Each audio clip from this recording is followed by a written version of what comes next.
Cordial saludo, estimados estudiantes. Sean bienvenidos a este nuevo video tutorial. Mi nombre es Isaac Camargo Freile, director nacional del curso de Estadística Descriptiva 2040-40. Y a partir del presente video tutorial vamos a identificar cómo calcular las medidas de resumen numérico para una variable cuantitativa discreta. Antes de empezar es importante mencionar dos aspectos. El primero corresponde a que es necesario realizar la revisión en los referentes bibliográficos del curso en el entorno de aprendizaje, de modo que se puedan identificar los conceptos de cada una de las medidas de resumen. Esto debido a que las interpretaciones se hacen con base en la definición de cada una de ellas. Otro aspecto importante es que realmente identifiquemos que la variable que vamos a analizar es una variable cuantitativa discreta. Recordemos que una variable es discreta cuando surge del proceso de contar. En este caso, estamos viendo la variable número de personas en el hogar, que corresponde a, por cada uno de los hogares, cuántas personas habitan estos hogares. Por ejemplo, tenemos que hay hogares con 3 habitantes, 4 habitantes, 5, 6, 7 y 8 respectivamente. Entonces, para calcular mediante Excel existen múltiples maneras. Una de ellas puede ser implementando las funciones. Presionamos Shift 0 para extraer el símbolo de igual y buscamos la función promedio. Seleccionamos los datos y con eso podemos extraer el promedio de personas por hogar. Seguidamente calculamos la moda. Aquí nos dice la opción, escribimos MO y automáticamente Excel nos va a dar una lista de opciones asociadas a la función que estamos escribiendo. Presionamos doble clic sobre el nombre correcto. Listo, allí tenemos la moda. Y lo mismo con la mediana. Presionamos doble clic. Seleccionamos los datos. Y con eso tenemos la mediana. Es importante recordar que las medidas que acabamos de calcular corresponden a las medidas de tendencia central. Seguidamente procederemos a las medidas de dispersión, medidas de posición y por último algunas medidas de forma. Vamos a calcular la varianza con la función var. Y es importante tener presente que para este proceso nosotros estamos realizando el cálculo sobre una muestra. Por tanto, la ecuación a utilizar o la fórmula es var.s, que nos relaciona la varianza de una muestra, pues nuestros datos analizados corresponden a una muestra de la población. Lo mismo ocurre con el caso de la desviación estándar. Recordemos que la desviación estándar o la varianza se utiliza como un paso previo para calcular la desviación estándar y que a su vez la desviación estándar es la raíz cuadrada de la varianza. Para el valor mínimo usamos la función mínimo o min de mínimo. Seleccionamos los datos. Y lo mismo con el valor máximo. Max de máximo. Recordemos que en el caso del rango, este corresponde a la diferencia de la observación máxima o el dato máximo y el dato mínimo. Seguidamente tenemos el coeficiente de variación, que básicamente es la relación entre la desviación estándar y la media o promedio. Por tanto, lo que debemos hacer es dividir la desviación entre la media. Es importante identificar que la interpretación de esta medida usualmente se realiza en valores porcentuales. Por eso, al obtener esta medida, la vamos a multiplicar por 100 para identificarla o interpretarla de una mejor manera. En el caso de las medidas de posición, vamos a proceder con el primer cuartil. Usando la función cuartil, presionamos doble clic y escogemos los datos. Importante, una vez que hemos seleccionado los datos, Excel, luego de escribir punto y coma, ¿sí?, vamos a especificar un segundo criterio. El primero corresponde a los datos que vamos a analizar y el segundo a seleccionar o decirle a Excel cuál es el cuartil que queremos que nos calcule. En este caso, como queremos que nos calcule el primer cuartil, vamos a colocar el número 1 y con eso Excel identificará automáticamente que queremos el primer cuartil. Cerramos paréntesis.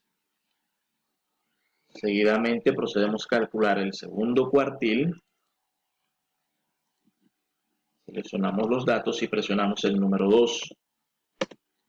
Recordemos que el segundo cuartil es la mediana, ¿sí?, porque representa el 50% de los datos, así como la mediana es aquella observación que divide los datos de modo que la cantidad de observaciones superior a esta es la misma que la cantidad de observaciones inferior a esta. Vamos a calcular el tercer cuartil, nuevamente utilizando nuestra función cuartil. Esta también nos sirve, vamos a usarla puntualmente cuartil. Y en este caso, como es el tercer cuartil, presionamos 3. Damos Enter. Y el rango intercuartílico, recordemos que es la diferencia o la resta de el tercer cuartil, es decir, el cuartil número 3, y el primer cuartil. Una vez hecho esto, podemos proceder a calcular en este caso el percentil 16, como nos lo solicitan aquí. Para ello vamos a usar la fórmula de percentil. Seleccionamos los datos. Y en este caso, a diferencia de los cuartiles, es importante identificar que en la ecuación del percentil los valores se calculan de 0 a 1. De modo que cada valor o la proporción corresponde a el percentil que deseo calcular. ¿Cómo así? Si mi propósito es calcular el percentil 20 o 20%, eso quiere decir que vamos a utilizar en la ecuación 0.20 o 0.2. Si mi propósito es calcular el percentil 28, entonces lo que haríamos sería calcular o representarlo en proporción, es decir, valores de 0 a 1, como 0.28. Como en nuestro caso nos interesa el percentil 16, lo que vamos a hacer es reemplazarlo por 0.16. Y con eso hemos calculado el percentil 16. Para la simetría podemos usar la función asimetría, ¿sí?, de un conjunto de datos, coeficiente de asimetría. Seleccionamos los datos y obtenemos el término. Y por último, para el caso de la kurtosis, presionamos doble clic y ahora seleccionamos los datos. Una vez que hemos calculado todas las medidas de resumen numérico, lo que vamos a proceder a hacer es interpretar cada una de ellas. Recuerden que es importante que yo tenga claro a qué corresponde la definición de cada medida, porque de lo contrario no voy a poder hacer una interpretación correcta. Y es necesario hacer la interpretación porque los números como tal, así como están, en general no nos dan una idea clara de a qué corresponde o qué hace alusión. Si no lo asociamos o no lo relacionamos con el contexto, pues entonces es solamente un número y digamos que a grandes rasgos no tendría mucho sentido. Entonces, en el caso de la media, como sabemos, la media corresponde al promedio. En este caso, podemos hacer incluso una aproximación porque no tiene sentido hablar de 5.5 personas, porque esto corresponde a número de personas y el número de personas es un término discreto, por eso lo aproximo a 6. Si es mayor o igual a 5, el siguiente entero, Eso implica que entonces podemos aproximar al siguiente entero, ¿sí? Si el decimal es mayor o igual a 5, aproximamos al siguiente entero más cercano. ¿Qué quiere decir esto? Esto quiere decir que en promedio, en el conjunto de datos analizados o en la investigación que se está realizando, se tiene que en promedio hay 6 habitantes por cada uno de los hogares. La moda, como sabemos, corresponde a la observación o dato con mayor frecuencia absoluta.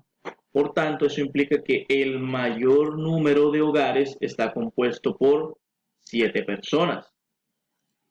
Como la mediana representa el 50% de los datos, entonces podemos decir que el 50% de los hogares está compuesto por 6 personas o menos. En el caso de la varianza en general, como ya habíamos conversado, no tiene una definición como tal. Por tanto, solamente se observa si el valor es grande o pequeño. En este caso, digamos que no hay no es tan grande, por eso no podríamos decir que hay mucha variación o variabilidad en los datos. Sin embargo, en el caso de la desviación estándar sí tenemos una interpretación que surge de su definición. La desviación estándar es la diferencia promedio de cada observación con respecto a la media. Por tanto, esto quiere decir que la diferencia promedio o que en promedio hay aproximadamente una diferencia de 2 individuos por cada uno de los hogares o en promedio hay una diferencia de 2 habitantes por cada hogar. En el caso del rango, básicamente corresponde a su definición, que es la diferencia del dato máximo y mínimo. La diferencia entre la observación máxima y mínima es de 5. Eso sería todo. Y en el caso del coeficiente de variación, tenemos que el porcentaje de variación o de variabilidad en los datos es de aproximadamente el 30%. Al igual que la mediana, es importante tener presente que el primer cuartil equivale al 25% de los datos, el segundo cuartil al 50% y el tercer cuartil al 75%. Es por esto que es importante hacer la revisión de los contenidos bibliográficos para poder interpretarlos correctamente. Por ejemplo, en este caso tenemos que el 25% de los hogares está compuesto por 4 personas o menos. Lo mismo ocurre con el cuartil 3. Tenemos que el 75% de los hogares está compuesto por 7 personas o menos. En el caso del percentil 16 será el 16% de la información, lo que implica que el 16% de los hogares está compuesto por 3 personas o menos. Y en el caso de la simetría es importante tener en cuenta su definición, si es positiva, negativa o si es igual a 0. Lo mismo ocurre con la kurtosis. En este caso, como vemos, el término o el valor obtenido es negativo, lo cual implica que tenemos una asimetría negativa y a su vez sí hay valores más separados de la media a la izquierda por ser negativo. En el caso de la kurtosis, tenemos que de igual manera es una kurtosis negativa, lo que implica que es, en este caso, la distribución de los datos es platicúrtica, lo que indica que los datos presentan valores negativos atípicos menos extremos que una distribución normal. Es por esto que es importantísimo realizar la lectura de los contenidos y referentes bibliográficos para hacer una buena interpretación. Bueno, apreciados estudiantes, esto ha sido todo. Espero que sea de mucha ayuda lo comentado hasta ahora. Muchas gracias.